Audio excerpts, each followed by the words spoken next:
This is the first of 4 videos produced by Envisioning History to train students in the use of the Envisioning History Palantir platform. Each video has accompanying student exercises that are embedded in the database. The first 3 videos focus on specific Palantir tools useful to historians: the Graph, Map, and Object Explorer. The final video focuses on analysis. In other words, how to integrate the use of the 4 palettes to ask the right questions of the data. The basic questions are always who, what, when, where, and why. Now let's look at the structure of the platform. The Envisioning History database is built directly from validated source documents, which are digitized and imported into the database. These may be any sort of files: text, video, photographs, etc. Digitization and importing documents is an unending process. There will be more data in the database every time you log on. Digital documents are either automatically or manually tagged to create new objects, which are reviewed and published into the database to create networks of objects. It's important to note that every object is traceable to one or more source documents. The main features of Palantir are 4 blank palettes for performing different types of analyses. There's a palette for relationship analysis, one for geotemporal analysis, one for analysis of details, and one for analysis of the full database. Using these palettes, you can view the entire database, and you can easily view the same data in all 4 palettes. You can also produce your own interactive graphics in Google Earth or HTML to embed in your research papers. Research papers that qualify and are peer-reviewed will go back into the database, thus increasing the content. Now let's look at what object-based digital history looks like on a micro scale.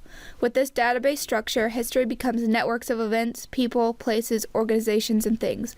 The core objects are chains of events. All objects have properties, and the key properties of events are time and location. Events represent the what of who, what, when, where, and why, and their time and location properties are the when and where. Other objects, people, places, and things are called entities. Entities have their own types of properties. Entities are the who. Another object type is called documents, which are the sources of information and analysis on events and entities. Documents contain a lot of the whys. Finally, there are links and relationships between objects. Notice what this means. Facts are separate from the analysis of the significance of facts. We'll start our training at the Palantir homepage. After you log into the Palantir workspace with the username and password given to you, you'll arrive at this screen, the homepage. First, let's define a term you'll see often. An investigation is an individual file a user sets up to look at specific topics. It's much like opening a separate document or presentation file in Microsoft Word or PowerPoint. Within a Word file, you can add or delete content and edit as you wish, then save the file to come back to it later. An investigation is no different, only there is no save dialog box or button. The work you've done in an investigation is saved simply by opening another investigation or by exiting Palantir. The investigation is saved in the cloud. It is not resident on your computer. You can develop any kind of scenario you want in an investigation, name the investigation, and save it for later sessions. When you open your account for a new session, you automatically begin in the default investigation, just as you would a typical Office product. To find investigations you've already saved, click on Investigations in the toolbar and then Open. That gives a dialog box of existing investigations in your account. In a new account, we'll need to name our first investigation. Name your investigation Midway Training. You can use this investigation for all 4 training modules.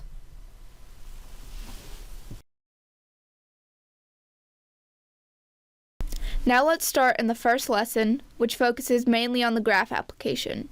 When opening an investigation, you start on the home page as indicated by the icon on the toolbar. On the same toolbar, you see several more icons. These are the browser, the graph, and the map, which are called applications.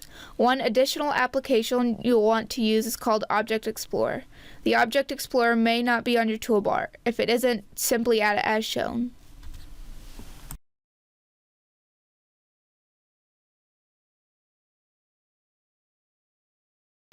Now let's explore the graph view where we analyze relationships. Switch to the graph by clicking on the graph icon. Here we see a blank palette with helper panes to the right and below the main space. There are a number of helper panels we can add or remove by using helpers on the toolbar.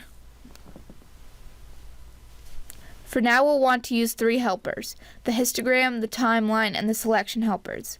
Make sure those are checked before going further. Now let's explore our first objects. We'll start with finding an entity by doing a quick search for the USS Enterprise.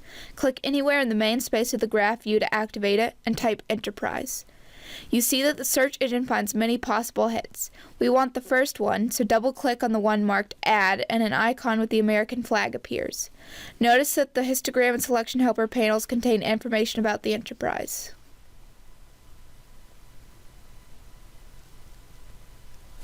Next, double-click on the icon to open the object. Notice we switch from the graph to the browser view where we see the details that the object Enterprise contains. Now return to the graph by clicking on its icon on the toolbar. Now let's navigate around in the graph. To zoom in and out, use the slider bar on the top right of the main panel or scroll a wheel on a mouse.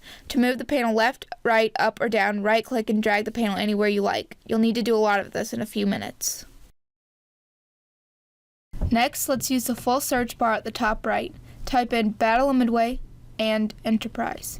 Be sure to put quotation marks around the multi-word term Battle of Midway. The AND is a Boolean operator that requires both terms to be in the search results. Click on Search. We see several events and documents appear in the results. Take the event Battle of Midway concludes, left-click, drag, and drop it onto the main panel. Double-click again to open it in the browser. Notice 2 tabs in the browser, one for Enterprise and one for the event we just opened. Each object has 5 tabs marked Summary, Properties, Related, Notes and Media, and History. Click on the Properties tab, then click on the property Makuma capsized and sank within an hour and a half after initial bombing. You see at the bottom right the link to the source document. Clicking on the hyperlink document takes you directly to the source for this statement. This is a very important aspect that deserves repeating. Every object in the database comes from source documents that are directly viewable. Notice that you view documents in the browser application as well as events and entities. Select the Enterprise tab and scroll down on the Summary tab to see the photos and video at the bottom.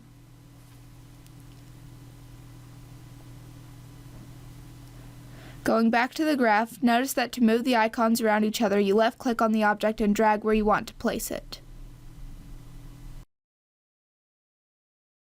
Now hold the Control key and press A to select all the objects on the graph. Then delete the selected objects using your Delete key. Don't worry, they're still in the database. You've only cleared the palette.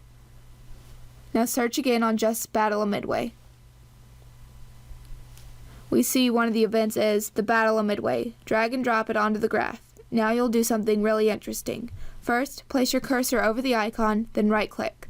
A donut appears. Place your cursor over the slice called Search Around, which automatically expands to allow us to refine the search to entities, events, documents, and properties. Pick linked entities. Left-click and 2 new icons appear. Now zoom out a long way and drag the Japanese Combined Fleet icon way off to the side. You'll need a lot of room for what you're about to do.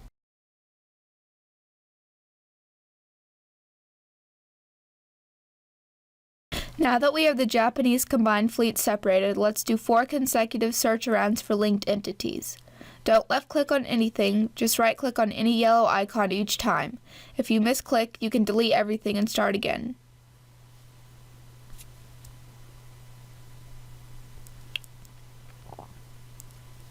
The results appear to be a mess, but that's easy to fix. Drag a box around all the icons that sprang from the Japanese Combined Fleet. This selects the objects inside the box. Go to a tool on the toolbar named Change Graph Layout and select Hierarchical. The objects arrange themselves into an organization chart. What you see is the Japanese order of battle for the Battle of Midway.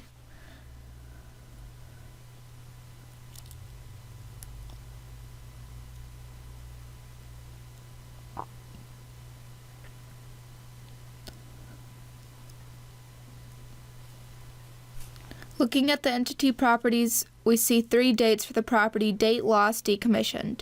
That occurred during the battle, which took place from June 4th to June 6th. Hold down the Control key, then click on June 4, 5, and 6. Notice that the 5 ships icons turn yellow. We see they are the 4 carriers and 1 heavy cruiser that Japan lost during the battle. Here we answered one half of the question, who participated in the Battle of Midway. You'll answer the other half of the question in the exercise that follows. Only 2 remaining steps before you start the exercise. Let's delete everything from the graph and start again by searching for and dragging and dropping Battle of Midway back onto the graph.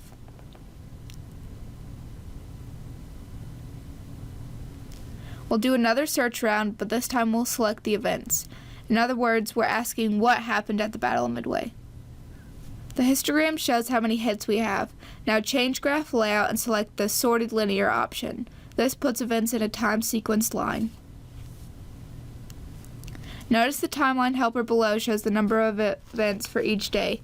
We can zoom in and look at each object, but an easier option is to select all of the events, right-click, and select View from the search donut. That puts all of the objects into a single browser pane. You can rearrange the sequence of the events by putting the oldest start date first, then sequentially click your way down to see the entire sequence of events that were involved in the battle. Here's the whole story with all the data sources at your fingertips. Just click through them.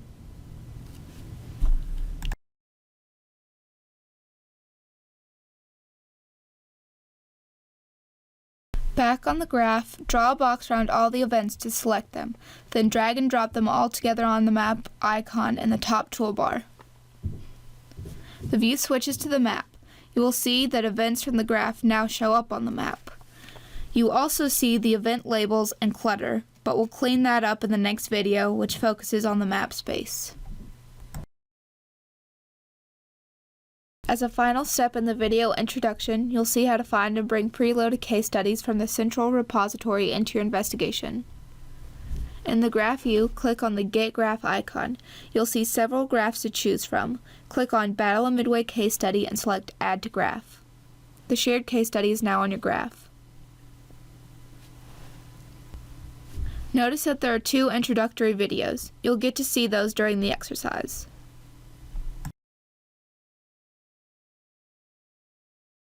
Now you're ready to do this on your own. Go to the graph view and type Training Exercise 1 with quotation marks into the search bar and click Search. The document appears in the results. Drag and drop it onto the graph, then open it in the browser. You'll see a PDF file at the bottom. Open the PDF file and you're ready to begin.